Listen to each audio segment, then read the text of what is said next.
अस्सलाम, प्रोग्राम मेरी धरती मेरी दुनिया के साथ मैं हूं नाज़िया अकरम। बेंजामिन फ्रैंकलिन अमेरिका के बानियों में से एक था। वो सियासतदान भी था और साइंसदान भी था, मौजिद भी था और मौसीकार भी था। बेंजामिन ने एक बार कहा था, games lubricate the body and the mind. तो जनाब, जो खेल होते हैं ना, उनसे न सिर्फ खेलने और देखने वालों को तफरीह मिलती है, बल्कि उसके और भी बहुत सारे फवायद हैं। खेलने वाले का जिस्म तो तंदुरुस्त रहता ही है, इससे दिमाग में भी चुस्ती तो आती है और देखने वाले भी खासे मोटिवेट होते हैं। आप क्रिकेट की मिसाल ले लें। क्रिकेट के खिलाड़ी खेल को जितना एंजॉय करते हैं, देखने वाले उनसे ज्यादा पुरजोश नजर आते हैं। क्रिकेट ही क्या, हर खेल ही लोगों को ऐसे ही पुरजोश कर देता है। जिम्नास्टिक को ही देख लें, इतने मुश्किल स्टेप्स होते हैं ना इस गेम में, फिर भी परफॉर्म करने वाले करते हैं और लोग शौक से देखते भी हैं। अभी आपको एक 6 साल की बच्ची से मिलवाते हैं जो छोटी सी उम्र में ही जिम्नास्टिक के बड़े बड़े अवार्ड्स हासिल कर चुकी है। इस हवाले से एक रिपोर्ट तो देखेंगे ही, लेकिन पहले मैं आपको बता दूं कि आज भी हमारे साथी आपके पास आएंगे और बात करेंगे कि मुल्क को इस वक्त दरपेश सबसे बड़े मसले के हवाले से। जी हाँ, आपसे बात होगी लोड शेडिंग के हवाले से और बात होगी रेंटल पावर प्लांट्स और नए डैम्स के हवाले से। हमारे साथी आपके पास आएंगे कुछ ही देर में और इसके साथ ही साथ आपसे लाइव कॉल्स पर भी बात होती रहेगी। हमारा आज का लाइव कॉल्स का टॉपिक है कि अगर आपको एक दिन की हुकूमत मिल जाए तो। लाइव कॉल्स पर आप बात कर सकते हैं इस नंबर पर 0423630816 पर। तो आप तैयार रहिएगा और अभी देखते हैं जिम्नास्टिक आर्ट के हवाले से यूनुस आफरीदी की ये रिपोर्ट।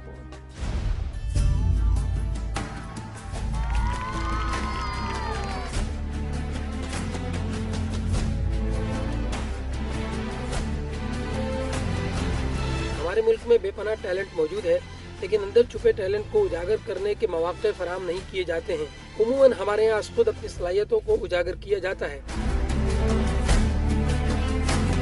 सलाहियतों से भरपूर नॉर्थ नाज़ाबाद की 13 साला मरियम भी आज खुद ही अपनी सलाहियतें उजागर कर रही है। न सिर्फ ये बल्कि अपना फन दीगर बच्चों को मुंतकिल कर रही है। मरियम होप होला बच्चों को सिखाती है। ये जिम्नास्टिक का एक अंदाज है। ये गोल रिंग है जिसे महारत से अपने जिस्म के मुख्तलिफ हिस्सों में घुमाया जाता है। ये एक किस्म की वर्जिश भी है जिससे जिस्म में लचक पैदा होती है और इंसान तंदुरुस्त और तवाना भी रहता है। हम लोग समर कैंप तो जाते नहीं है, तो ये इतना अच्छा एंटरटेनमेंट बन गया है अपने हमारे लिए, तो इसलिए हम लोग यहाँ पे आते हैं और बहुत इंजॉय कर रहे हैं हम लोग यहाँ। ये एक एक्टिविटी है जो हम लोग सीखते हैं। जून जुलाई की एक्सरसाइज हो जाती है समर में, यहाँ पे आके बड़ा अच्छा लगता है। मरियम बच्चों को नॉर्थ नाज़ाबाद ब्लॉक 5 के पार्क में होप होला सिखाती है। इस मकसद के लिए मामूल सी मेंबरशिप फीस भी ली जाती है। जो मेंबरशिप नहीं देते वो 2-3 घंटों की रकम अदा करते हैं। हमारी मेंबरशिप कार्ड बना हुआ है, तो हमने फॉर्म भरा है, उसमें मंथली 100 रुपीज़ जाते हैं। अगर आप मेंबर नहीं हो तो आपको पर आवर के 10 रुपीज़ देने पड़ते हैं। होप होला एक सेहतमंद फन है। जो बच्चे इस फन के हुसूल के लिए मज़कूरा पार्क आते हैं, उनके वालिदैन भी बच्चों की हौसला अफजाई के लिए पार्क में मौजूद रहते हैं। वालिदैन फिजिकल एक्टिविटी न होने के बाइस परेशान हैं। होप होला उनके लिए अपने बच्चों की सेहत और अफजाइश की एक उम्मीद है। सारे अच्छी हेल्दी एक्टिविटी है ताकि वो फिजिकली भी एक्टिव रहें, उनका अच्छा टाइम पास हो और अच्छे से अपने टाइम को यूटिलाइज करें, मैक्सिमम चीज़ें सीखें। डिसिप्लिन सीख रहे हैं यहाँ पर, फिजिकल एक्टिविटीज सीख रहे हैं, हर लिहाज से बहुत अच्छा है। आजकल तो बस कंप्यूटर पर बैठ जाते हैं बच्चे, फिजिकल एक्टिविटीज़ की तरफ से दूर हो रहे हैं। इससे तो बहुत ज़्यादा बेहतर है ये गेम। पूरा बॉडी फिट हो जाती है बच्चे की, बच्चा एक्टिव हो जाता है। मरियम के वालिद ने टैलेंट उजागर करने के लिए टैलेंट चिल्ड्रन वेलफेयर सोसाइटी बनाई हुई है। वो पाकिस्तान के बच्चों को ये फन सिखाना चाहते हैं। सबसे पहले मैंने शुरू किया, मैं ठीक से बोल भी नहीं सकता, सुन नहीं सकता। सबसे पहले मैंने इसको सिखाया, मैंने हज़ारों बच्चों को सिखाना शुरू किया। इस वक्त 4000 बच्चों को मैं ट्रेनिंग दे चुका हूँ मुख्तलिफ पार्कों में। मैं चाहता हूँ हमारे कौम के बच्चे सेहतमंद रहें, तंदुरुस्त रहें। मरियम कम उम्री में बेपनाह सलाहियतों की मालिक है। वो 55 से ज़ायद अवार्ड वसूल कर चुकी है। उसकी ख्वाहिश है कि होप होला को हुकूमती सतह पर उजागर किया जाए और उसकी सरकारी सरपरस्ती की जाए। गवर्नमेंट को करना चाहिए क्योंकि ये है इतना टैलेंट अच्छा है कि सिर्फ गर्ल्स के लिए भी नहीं, बॉयज़ के लिए भी होता है। सपोर्ट नहीं किसी के पास पेरेंट्स की, मेरे पेरेंट्स की मुझे बहुत सपोर्ट है, इसलिए मैं यहाँ तक पहुँची हूँ आज। एक्चुअली जो मेरे फादर सुन सकते डेफ हैं और उनको यही था कि एक सोसाइटी बनाएंगे और ये जो टैलेंट है सबको प्रोवाइड करेंगे। इसलिए ना मेरे पापा ने इसको वेलफेयर सोसाइटी बनाई, टैलेंटेड चिली वेलफेयर सोसाइटी, जिसके जरिए हम यहाँ से सिखा रहे हैं। बस 55 अबव रिवॉर्ड्स हैं। एक गवर्नर ऑफ सिंध ने दिया है मुझे, गवर्नर सिंध ने नेशनल स्टेडियम में देख रहे मैं 6 पे चढ़ी हुई थी और उन्होंने मुझे 25,000 रुपये का चेक का वो दिया था, अनाउंस किया था। फन कोई भी हो, उसकी कदर मंजिलत में बतदरीज इजाफा होता रहता है। मरियम अभी मासूम है, जैसे जैसे वो बढ़ेगी उसका फन भी कदावर होगा। अगर उसे मौका फराहम किया जाए तो वो मुल्क को कौम का नाम रोशन कर सकती है। जरा नम हो तो ये मिट्टी बड़ी जरखेज है साकी।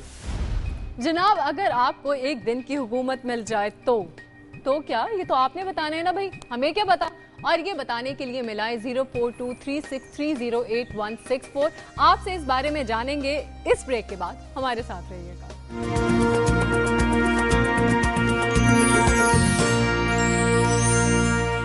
मेरी धरती मेरी दुनिया में वेलकम बैक। जनाब कहते हैं a patriot must always be ready to defend his country against his government. जी जनाब, एज अ सिटीजन हम बहुत मुहिब वतन होते हैं। हम चाहते हैं कि हमारा मुल्क तरक्की करे, दुनिया में सबसे आगे हो और सबकी ज़बान पर पाकिस्तान पाकिस्तान हो। और इसी वजह से हम हुकूमत पर खूब तनकीद भी करते हैं जब वो कोई काम अच्छा ना करे या फिर कोई ऐसा समझौता करे जो मुल्क के मफाद में ना हो। तो ऐसी सूरत में बुरा तो लगता है ना। हुकूमतों की भी भाई अपनी मजबूरियाँ होती हैं, लेकिन अगर आपको एक दिन की हुकूमत मिल जाए तो ये बताने के लिए कॉल करें 0423630816 पर। और अभी प्रोग्राम में शामिल करते हैं आपकी लाइव कॉल और देखते हैं कि कौन है हमारे साथ लाइन पर और क्या कहते हैं कि अगर उनको एक दिन की हुकूमत मिल जाए। हेलो जी, अस्सलाम वालेकुम। अस्सलाम वालेकुम जी, कौन हमारे साथ है? मैं नईम बोल रहा हूँ जी नईम, आप कहाँ से बात कर रहे हैं? मैं मुल्तान से बात कर रहा हूँ नहीं, आपने हमारा क्वेश्चन सुना। हमारा क्वेश्चन ये है कि अगर आपको एक दिन की हुकूमत मिल जाए तो आप क्या जी, आपका क्वेश्चन इंटरेस्टिंग है। और लेकिन इस हवाले से अगर हम बीइंग पाकिस्तानी होकर सोचें तो हमें सामने नजर आने वाले बहुत सारे मसाइल में से उनका हल अगर देखा जाए तो मेरे नजदीक वो एक ही नजर आता है कि हम अपना निज़ाम तालीम जिसको हमने दोहरा मेयार बना रखा है उसको एक बना दें और इस कौम को नए सिरे से तामीर करने की कोशिश करें। तो मेरा ख्याल है हमें बहुत सारा मसले को हल मिल सकता है। अच्छा। और यही मैं भी सोच रहा हूँ कि हमारे मुल्क में अगर एक जैसा निज़ाम तालीम राइज हो जाए तो हम उन मसाइल को हल करने में कामयाब होंगे। मेरा मिशन भी यही होगा अगर एक दिन की हुकूमत मिले तो। अच्छा, लेकिन एक दिन की हुकूमत में आप ये निज़ाम तालीम कैसे बेहतर करेंगे? नहीं, निज़ाम तालीम को बेहतर करने के लिए ज़ाहिर है कम से कम बुनियाद तो हम रखे जा सकते हैं उस एक दिन में। मतलब एक दिन का सवाल तो एक होता है सिंबल देने की बात कि एक दिन में हुकूमत मिलने के बाद आप क्या करेंगे, लेकिन बेसिकली यानी कि आप कह रहे नहीं कि सबसे पहले जो आप एक दिन में चीज चेंज करना चाहेंगे अगर आपको एक दिन की हुकूमत मिलती है तो वो है हमारा निज़ाम तालीम। अगर वो बेहतर होगा तो हमारी बहुत सारी चीजें बेहतर हो जाएंगी। इससे हमारी कौम की बुनियाद पड़ जाएगी। और मेरा ख्याल है अगर मैं बुनियाद डालने वाला साबित हो गया तो मेरे लिए इससे बड़ी और कोई बात फुलफिल हो जाएगा। ठीक है, बहुत बहुत शुक्रिया नईम आपका हमें कॉल करने का। और नईम का कहना यह था कि अगर उनको एक दिन की हुकूमत मिल जाएगी तो वो सबसे पहले जो है वो बेसिस रखेंगे बेहतर निज़ाम तालीम के और निज़ाम तालीम को ही बेहतर करना चाहेंगे। हम देखें, एक और कॉल लेंगे, हम देखेंगे हमारे साथ लाइन पर कौन है और वो इस सवाल से क्या करना चाहते हैं। अस्सलाम वालेकुम जी। जी वालेकुम अस्सलाम। कौन बात कर रहे हैं? जी मैं वलीद बात कर रहा हूँ कराची से। वलीद, आपने हमारा क्वेश्चन सुना? जी बिल्कुल बीवी, मैंने आपका सवाल सुना और जो मुझसे पहले मौसूफ थे उनकी बातें भी सुनी और काफ़ी दिलचस्प मौजू है आपका कि अगर आप मतलब हम लोगों को किसी भी शहरी को किसी भी इंसान को कोई एक दिन की हुकूमत मिल जाए तो आप उसके हवाले से वो बंदा क्या करेगा। अगर मैं अपनी जात की बात करूं तो बीवी मेरे ख्याल से कि जितने भी हमारे पाकिस्तान में करप्ट लोग बैठे हुए हैं की पोजीशन पे, मैं पहले तो उनको मार दूंगा और फिर अगर मुझे कुछ थोड़ा बहुत टाइम मिला, क्योंकि मुझे यकीन है इस बात का कि अगर मैंने ये काम करना शुरू किया तो मुझे एक दिन की क्या, मुझे अगर 6 महीने की भी हुकूमत मिल रही तो शायद मैं लोगों को ना खत्म कर पाऊँ जितने हमारे पाकिस्तान में करप्ट लोग बैठे हैं। तो आपके ख्याल में आप उनकी करप्ट लोगों को मार के तो कुछ मुल्क के लिए बेहतर कर सकते हैं? ज़ाहिर सी बात है जनाब, जो 63 बरस बीत चुके हमारे मुल्क को आज़ाद हुए, लेकिन हम लोगों की मुल्क की जड़ों को खोखला कर दिया है इन करप्ट लोगों ने, इन सियासतदानों ने, हुक्मरानों ने, जो आपके ब्यूरोक्रेसी बैठी हुई है और जितने भी ये लोग हैं इन्होंने खोखला कर दिया है हमारी जड़ों को। तो मेरा तो काम यही होगा पहला कि मैं इन लोगों को पहले खत्म करूं। हाँ, उसके बाद जिस तरह से पहले मौसूफ फरमा रहे थे नईम साहब जो भी थे, वो ये कह रहे थे कि education, no doubt education is a key factor in a success of any country. तो मेरे ख्याल से कि अगर मुझे दूसरा कोई काम मिला तो मैं एजुकेशन सेक्टर को ही स्टेबल करूंगा, कोई एक निज़ाम तालीम पाकिस्तान के अंदर इंट्रोड्यूस करवाऊंगा। इंट्रोड्यूस करेंगे। बहुत बहुत शुक्रिया आपका वलीद हमें कॉल करने का। और वलीद के ख्यालात थोड़े से ख़तरनाक किस्म के थे और उनका कहना यह था कि अगर उनको एक दिन की हुकूमत मिल जाए तो वो सब करप्ट लोगों को जो है वो लाइन में खड़ा करके शूट कर देंगे। भाई जनाब, इस हवाले से काफ़ी दिलचस्प सी बातें सुनने को मिल रही हैं। अभी हमारे साथी यूनुस आफरीदी मौजूद हैं कराची में और वो आपसे बात करेंगे load shedding, rental power plants और नए डैम्स के हवाले से। जी आफरीदी, लोड शेडिंग के हवाले से कराची की आवाम का क्या कहना है? जी नादिया, मैं मौजूद हूँ कराची लियाकताबाद पे। ये लियाकताबाद 10 नंबर का एरिया है और मेरे हक़ में आप देख रहे हैं कराची की ये जो फर्नीचर मार्केट है, ये एशिया की सबसे बड़ी फर्नीचर मार्केट है। और लोड शेडिंग का आपने बात की है, लोड शेडिंग की सूरत हाल बहुत बुरी है। 16-16 और 18-18 घंटे यहाँ लाइट नहीं है और लोग घरों पे तो अपने परेशान रहती है, लेकिन कारोबार बहुत बुरे तरीके से मुतासिर है। हमारे साथ यहाँ लोग मौजूद हैं और वो बात करना चाहते हैं लोड शेडिंग पे। हम उनसे पूछते हैं कि वो किस किस्म की दुश्वारियों का उनका सामना है। आप बताएं, लोड शेडिंग जो हो रही है उससे किन दुश्वारियों का आपको सामना है? सर, क्या दुश्वारियों का सामना है? ना गाहक आते हैं, ना कस्टमर आते हैं, बैठे हैं, ना पंखे चल रहे हैं, ना एसी है, समझो ऐसे कारोबार भी नहीं है। लोग मुतासिर हो रहे हैं, लोग आते नहीं है, गर्मी की वजह से आते हैं। तो ये आपके सामने ऑर्डर की सूरत पूरी नहीं की जा रही है। जो ऑर्डर का माल हम दे रहे हैं वो पूरा नहीं बना के दे सकते हैं कि किस तरीके से कारोबार करें। यहाँ गाहक आके हमसे लड़ता है। शादी ब्याह का सामान है, जब उसका ऑर्डर पे तैयार नहीं होगा तो जाहिर बात है वो हमारी यहाँ इज्जत उतारेगा। हम कैसे उससे जवाब करें, कैसे तलब करें? आपके कारखाने हैं? जी, हमारा अपना कारखाना है, पीछे बनाते हैं। 4-4 दिन 5-5 दिन लेट चीज यहाँ पहुँच रही है, कैसे उसको बना के दें हम, कैसे करें? और लोड शेडिंग के लिए केसी ऑफिस जाओ, वो कुछ नहीं सुनते। बड़े अफसरान को बोलो, वो तसल्ली देते हैं, हाँ जी हो जाएगा, आप पहुँचे हो जाएगा। यहाँ कुछ भी नहीं होता। हम कारोबार की अभी आप हालत देख लें। क्या आप समझते हैं इसका हल क्या है? लोड शेडिंग तो खत्म नहीं हो रही है। लोड शेडिंग का हल भाई ये अफसरान के ऊपर है। वाला अफसरान जो बैठे हैं, जब तक ये कुछ नहीं करेंगे कुछ भी नहीं हो सकता। ये अपनी जेबें बंद कर दें, सब कुछ हो जाएगा। हर जगह करप्शन भरी हुई है, करप्शन जब तक खत्म नहीं होगी कुछ भी नहीं कर सकता। आप क्या कहते हैं? यही है जो बताया इन्होंने, सही बताया। कितने घंटे लोड शेडिंग है? ये तो 8-8 घंटे जा रही है। 12 घंटे 8 से 12 घंटे लोड शेडिंग चल रही है, समझे? अच्छा, ये आपसे हम बात करते हैं। आप ये बताइए कि लोड शेडिंग हो रही है यहाँ, इसका आपके नजदीक हल क्या है? क्या रेंटल पावर प्रोजेक्ट आए हुए यहाँ मौजूद हैं, वो हल है, या कोई और ऑल्टरनेट पे जाएं?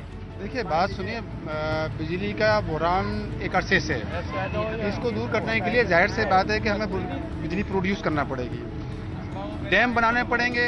काला बाग डैम पे आप क्यों नहीं काम करते हो? काला बाग डैम एक ऐसा डैम है कि जो पूरे मुल्क को बिजली फराहम करेगा और सस्ती बिजली। एक जगह भी हमने पढ़ा था पिछले दिनों के 60 से 70 पैसे वो बिजली पड़ेगी और तमाम अखराजात डाल के वो 1 रुपये 80 पैसे 90 पैसे। इसका मतलब है कि सस्ता। इसके अलावा चाइना ने आपको तजवीज़ दी कि हम 300 रुपये पर घर लोकल का और कमर्शियल के हम 900 रुपये 800 रुपये का हिसाब था, सस्ती बिजली। ईरान आपको बिजली देने के लिए तैयार बैठा हुआ है। आप क्यों नहीं उस तरफ हाथ बढ़ाते हैं? आप क्यों ये जो है कमीशन माफिया एक काम कर रही है और महंगी बिजली लेकर, और फिर भी हमें वो बिजली नहीं मिलती? आप समझते हैं कि काला बाग डैम अगर बन जाएगा तो उससे आपके बिजली के मसाइल हल होंगे? मैं कहता हूँ कि हल नहीं होंगे साहब, हम इजाफी बिजली अपने पास रखेंगे इंशाअल्लाह अज़ीज़। काला बाग डैम इतना बड़ा प्रोजेक्ट है। वो तो सियासत की नजर हुआ है, बहुत अरसे से सियासत की नजर हुआ है। तो भाई इस मुल्क का निजाम, मुल्क का बेड़ा गर्क सियासतदानों ने तो किया हुआ है। अगर सियासत को हटा दें और इंसानियत के ऊपर आ जाए। आज एक बच्चा कहता है कि मैं ऑर्डर पे माल दे सकता। मेरे बेटे का इंटर का एग्जाम था, किस तरीके से वो मोमबत्तियों में कैंडल्स ने अपनी तालीम मुकम्मल करी है। ठीक है, रात को आप सो नहीं पाते, सुबह अपनी सर्विस पे कैसे जाएंगे? टोटल बिजली के अंदर आपको काम करना पड़ता है। अब आपके घर ऐसे बन गए, पानी नहीं ऊपर चढ़ पाता है, घर के अंदर पढ़ाई नहीं हो पाती है, बच्चे बीमार हैं, ऑपरेशन आपके हॉस्पिटल्स में नहीं हो पाते हैं। तमाम पूरा सिस्टम जो है वो बिजली के बगैर बेकार है। आप जब तक इसका कोई लायामल तय नहीं करेंगे, कोई अच्छी चीज़ नहीं लाएंगे, डैम नहीं बनाएंगे, या दूसरे मुल्क जो आपके साथ ताउन करने के तैयार हैं उनसे शेक हैंड नहीं करेंगे, आवाम को रिलीफ नहीं देंगे, तो कैसे मुल्क तरक्की करेगा? कैसे आपका काम बनेगा? कैसे आप आगे बढ़ेंगे? क्या कहते हैं आप के रेंटल पावर प्रोजेक्ट या डैम ये हमारा हल है? It's not a solution of the just rental power, right? It's not a solution of the rental power. Solution is that we have a lot of नेमत। अल्लाह ताला की इतनी सारी हमारे मुल्क में नेमतें हैं। Why they did not use the coal? Why did they not use the water? Let me explain this. I asked to all political ministers and हमारे मुल्क के जो सरबराह हैं, मैं उनसे ये सवाल करता हूँ कि ये चीज़ क्यों इस्तेमाल नहीं कर रही है? रेंटल पावर लगा दिया, हमारा लाखों रुपया इन गरीब आवाम का रुपया उसको जा रहा है, खामोखाई का जा रहा है। मुझे पता है मेरी आधी जिंदगी शिपिंग लाइन में निकली है। 1 घंटे के लिए पोर्ट अथॉरिटी लाखों डॉलर के हिसाब से उस शिप का जो है ना वो किराया लेती है। हमारा लाखों रुपया, करोड़ों रुपया आवाम का जो है ना उधर जा रहा है। उससे बिजली भी प्रोड्यूस नहीं हो रही, हम किराया दे रहे हैं, पूरी नहीं हो रही और वो जो पैसा उनको जा रहा है।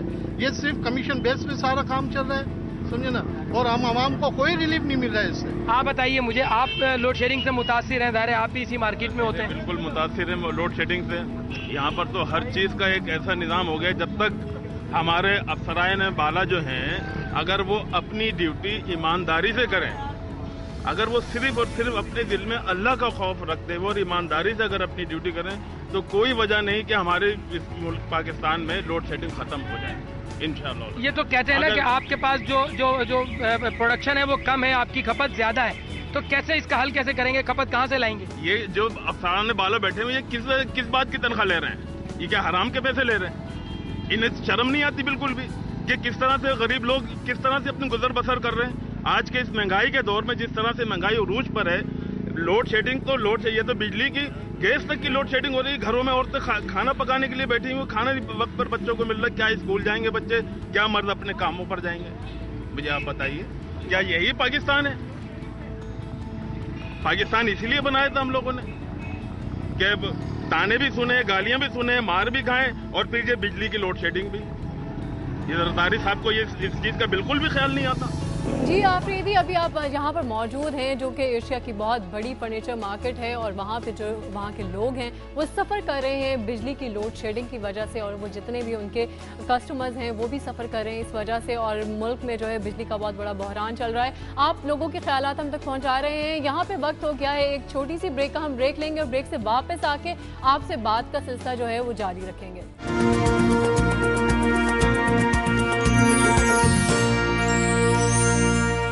वेलकम बैक जनाब। जी आफरीदी, आप बिजली की लोड शेडिंग के हवाले से जो है वो अवाम के तासुरात हम तक पहुंचा रहे थे। कराची के शहरियों के इस हवाले से मजीद क्या कहना है? आप आफरीदी ज़रा वहाँ मौजूद लोगों से पूछें कि क्या उनके ख्याल में हुकूमत क्या वजह है कि डैम्स बनाने की तरफ जो है वो सीरियसली तवज्जो नहीं दे रही।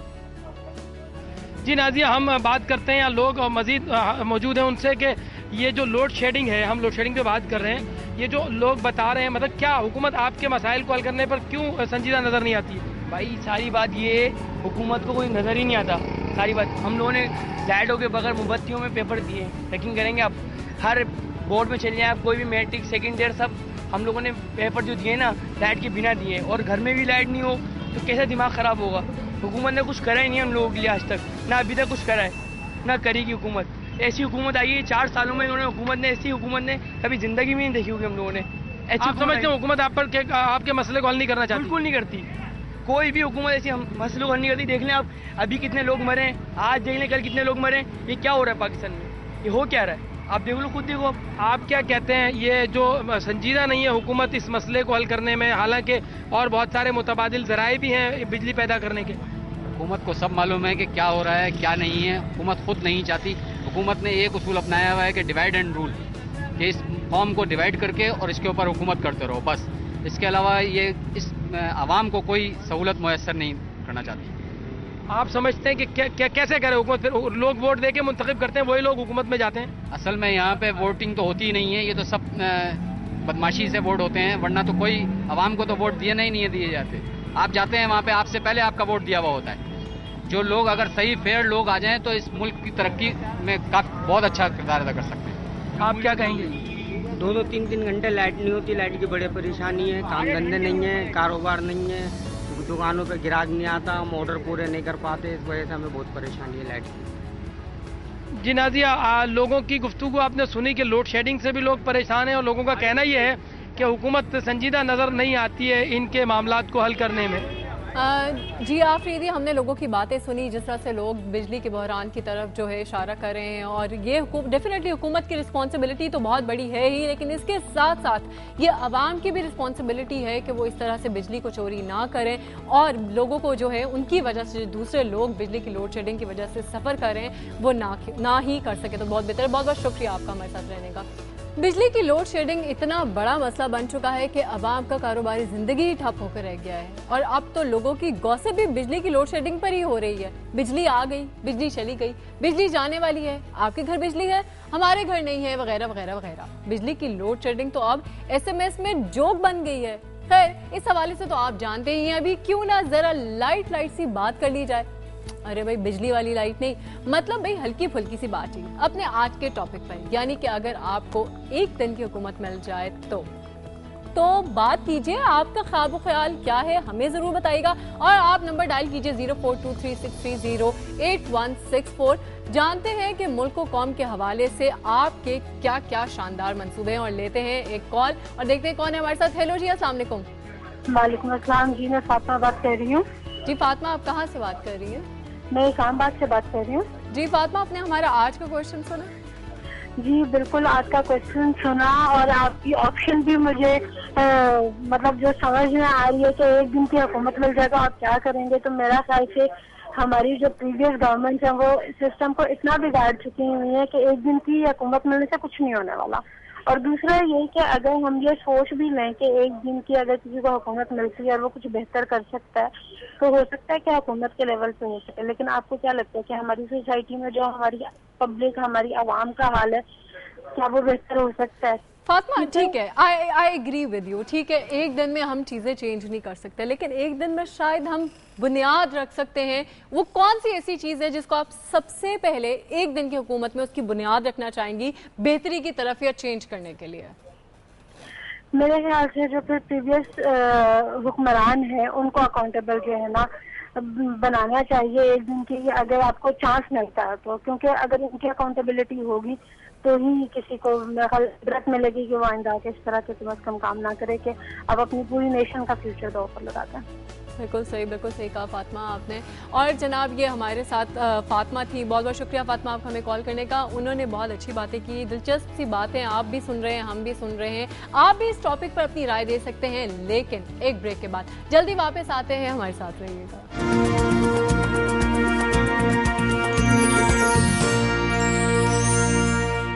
मेरी धरती मेरी दुनिया में वेलकम बैक। फ्रांसीसी मुसन्निफ, तारीखदान और फिलोसोफर वॉल्टर का कॉल है कि it is dangerous to be right when the government is wrong. मतलब अगर हुकूमत अच्छे काम ना करे तो क्या आवाम भी ना करे? खैर, वॉल्टर साहब शायद कुछ और ही कहना चाहते होंगे। जनाब, आप क्या कहना चाहते हैं अगर आपको एक दिन की हुकूमत मिल जाए तो? जानते हैं आपसे लाइव कॉल्स के जरिए और बढ़ते हैं आपकी कॉल की जानिब। हमें कॉल करने के लिए आप नंबर मिला सकते हैं 0423630816 और देखते हैं कि कौन है हमारे साथ लाइन पे। हेलो जी, अस्सलाम वालेकुम। वालेकुम सलाम जी। जी जनाब, कौन बात कर रहे हैं? जी मैं अकबर अली बात कर रहा हूँ। अकबर, आप कहाँ लाहौर से? लाहौर से। अच्छा अकबर, आपने हमारा आज का टॉपिक सुना कि अगर आपको एक दिन की हुकूमत मिल जाए तो आप क्या करेंगे? जी बिल्कुल, मैंने आपका टॉपिक सुना और आपका जो आज का टॉपिक बहुत ही इंटरेस्टिंग है। और मैं इसके बारे में ये कहना चाहूंगा कि अगर मुझे इख्तियार मिले तो सबसे पहले तो मैं कोई ऐसी टेक्नोलॉजी इंट्रोड्यूस करवाऊंगा जो कि ड्रोन अटैक्स हमारे पाकिस्तान पे होते हैं, मेरी धरती पर होते हैं, उनको वो ऑटोमेटिकली वहीं पर जाके वापस हट जाए जहाँ से वो उड़े। वाह, बड़ी इंटरेस्टिंग सी आपकी थिंकिंग है और बड़ी वैसे अपने मुल्क के लिए नियत की बात है, बहुत अच्छी बात है। अच्छा, तो यानी कि आप ड्रोन अटैक्स रुकवाना चाहेंगे? और मैं ये भी कहना चाहूंगा कि जो हमारे वजीर और मशीर जितने भी सैनिटर्स हैं, इनके जो प्रोटोकॉल्स इनको दिए जाते हैं इतने महंगे क्योंकि और वो ये बिल्कुल नॉन डेवलपमेंटल एक्सपेंडिचर हैं, तो इनको सबसे पहले मैं खत्म करूंगा पहले दिन इख्तियार में आते सारी। अच्छा, सही बिल्कुल सही कहा आपने। बहुत बहुत शुक्रिया आपका हमें कॉल करने का। जी, जो हमारे कॉलर थे उनका कहना यह था कि वो ड्रोन अटैक से बहुत ज़्यादा तंग है और वो चाहते हैं कि ड्रोन अटैक्स जो हैं ख़त्म हो जाएं। जनाब, ये था हमारे कॉलर, उन्होंने बात की हमारे आज के टॉपिक पे कि अगर उनको एक दिन की हुकूमत मिल जाए तो। इस टॉपिक के हवाले से काफ़ी बातें हो रही हैं और बातें होती भी रहेंगी। अब ज़रा वो बातें भी सुन लें जो होती हैं लाहौर के हजूरी बाग में। हजूरी बाग के लॉन में बैठी हैं बहुत सी टोलियां और इन टोलियों में बातें होती हैं सियासत पर, सकाफत पर, अदब पर और शेर व शायरी पर। और ये बातें हो रही हैं अरसा दराज से। ये बातें कब से हो रही हैं, क्यों हो रही हैं, ये पूछते हैं नदीम अंजुम से।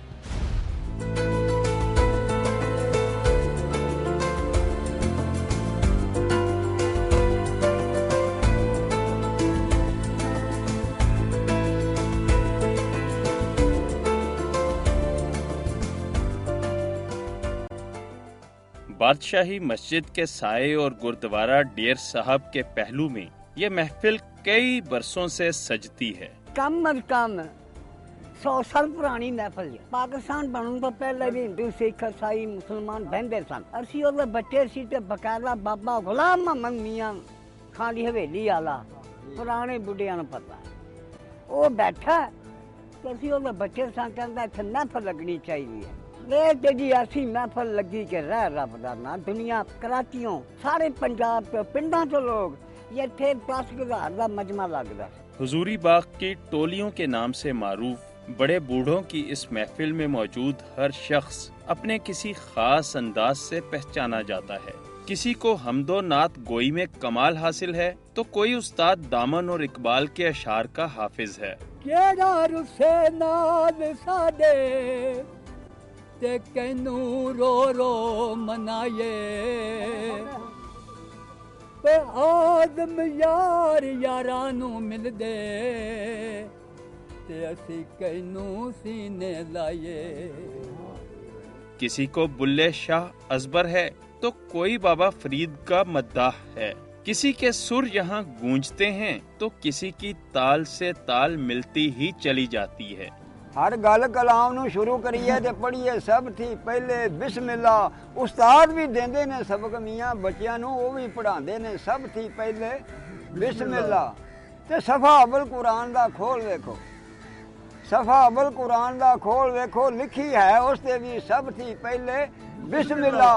होया नाज़िल कुरान है बाद विच नज़ीर मियां उतरी है सब थी पहले बिस्मिल्लाह। कोई जाने महफिल बन जाता है तो कोई वबाले जान। यहाँ कोई नहीं कहता साड़ी भी सुनो, सभी बोलते हैं और सभी सुनते हैं। हर किसी को अपनी कहने की आजादी है। यहाँ उनकी भी सुनी जाती है जिनकी कोई भी कहीं भी नहीं सुनता। ये टोली तो माहिरीन हालाते हाजरा की है, यानी अवामी टॉक शो। गर्मा गर्म बहस जारी है। एंकर साहब को तमाम हाजरीन महफिल ऐसे ही सुन रहे हैं गोया वो हालाते हाजरा में PhD हैं। वजीर खारजा किसे होना चाहिए, कैसा होना चाहिए? ऐसी औरत ਨੂੰ वजीर खारजा बनाया गया है कि जिस औरत ਦੇ ਵਿੱਚ ना वो क्वालिटी है ना खारजा पॉलिसी ਨੂੰ समझ सकती है। खारजा पॉलिसी किस तरह चलाएगी? उन्होंने तो पहले ही पेशगोई कर दी थी कि तालाब खा कितना ही गंदा हो मछली तालाब से बाहर नहीं रह सकेगी। चुनाचे गवर्नर सिंध लौट के घर को आ ही गए। आज की महफिल अधूरी है क्योंकि यहाँ हीर पड़ने वाली टोलियाँ पीर वारिस शाह के मजार पर हाजिरी देने जंडियाला शेर खान गई हैं। इत्थे ओ बंदे आउंदे ने समझिया कि नहीं इन्ने इलम वाले इंसान आउंदे ने जेड़े साडी समझ तो भी बाहर हो जांदे ने समझिया। और रही है शेरो शारे ते हीर दी वो भी जमाना आउंदा वो भी पढ़ के चला जांदा समझिया। नहीं इत्थे बड़े बड़े अच्छे बंदे आए ने, बड़े बड़े नेक बंदे आए ने समझिया। महफिल में कोई भी कहीं भी जाकर लुत्फानंदोज हो सकता है। एक टोली से दूसरी टोली और अगर दिल नहीं भरा तो फिर तीसरी टोली। गोया हर कोई हर किसी से कह रहा हो सजना ए महफिल असा तेरे लिए सजाई है। जी जनाब, आज तो हर तरफ बातें ही बातें हो रही हैं। यूँ लगता है जैसे टॉक्स एवरीवेयर। खैर बातें तो होती ही रहनी चाहिए क्योंकि अपने ख्यालात एक दूसरे से शेयर करते रहना चाहिए और ख्यालात शेयर करना एक बेहतरीन जरिया। अभी बात करते हैं पाकिस्तान के नामवर अदाकार रंगीला की। रंगीला सिर्फ अदाकार ही नहीं थे बल्कि मल्टी डायमेंशन शख्सियत के मालिक थे। वो अदाकार भी थे और कॉमेडियन भी, हदायतकार भी थे और गुलकार भी।